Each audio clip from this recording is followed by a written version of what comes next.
Welcome to Local Edition. I'm Brad Pomerantz. Our guest is Dr. Harvey Karp. He's a pediatrician and an author. He has 2 books and DVDs out, The Happiest Baby on the Block and The Happiest Toddler on the Block.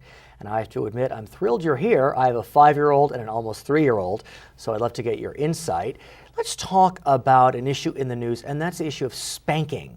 There is an assembly member who wants to outlaw spanking. What do you make of that? You know, it's a great goal.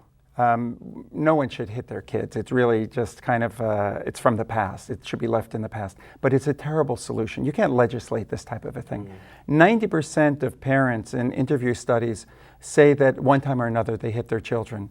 What are you going to do, put them all in jail? It would be so much worse to take a parent away from a child than to have a parent be angry. And you know, the other thing is, if you scream and yell and berate your child, that's just as damaging as hitting them.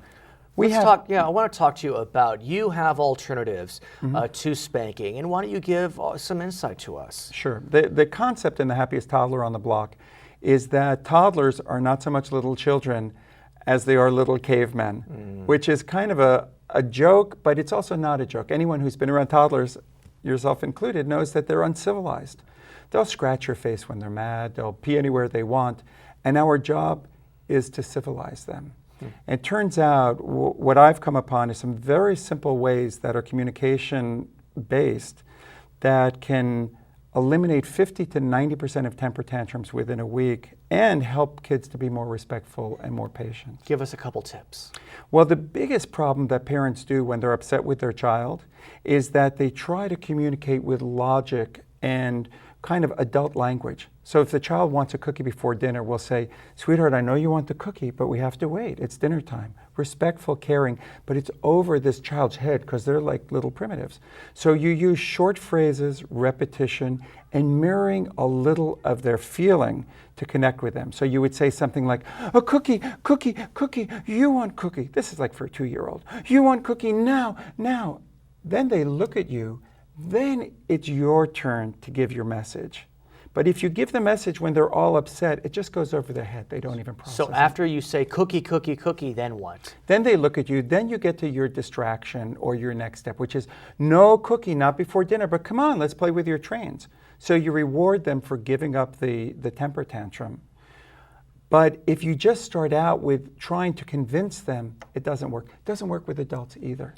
So let's go to the toddler, a 5-year-old, let's say. Yeah. How do you interact with them? Same thing. With any person, adult or child, a teenager, you start out with their emotional level is, you're a little bit below their emotional level. If you're angry, I might say, "Brad, I get it. I know.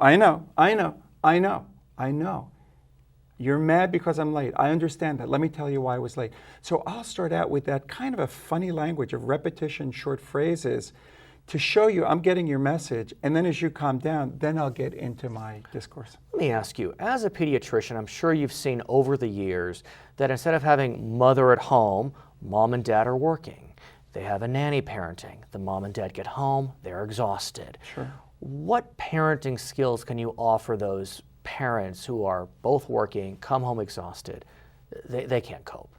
You know, it's a terrible burden on parents today because you're away from your extended family and it's all about the 2 parents, not a lot of kids around. Sure. So it's a tough job. It's going to be a tough job no matter what. But in this half-hour DVD, parents can literally learn how to dissipate, how to eliminate so many of these conflicts.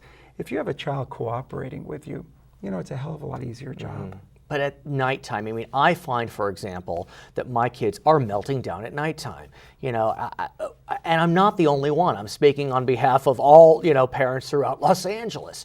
What do you do when you're exhausted, mom's exhausted, and the kid's melting? Well, I'll give you one little example. There's a concept called feeding the meter, which is that you give kids little bits of attention every 20 minutes before they start melting down.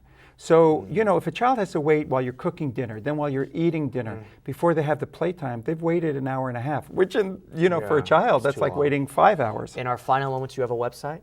Yeah, I do. People can get more information at thehappiestbaby.com. Dr. Karp, thanks for joining us. Thank you very much, Brad. For Local Edition, I'm Brad Pomerantz.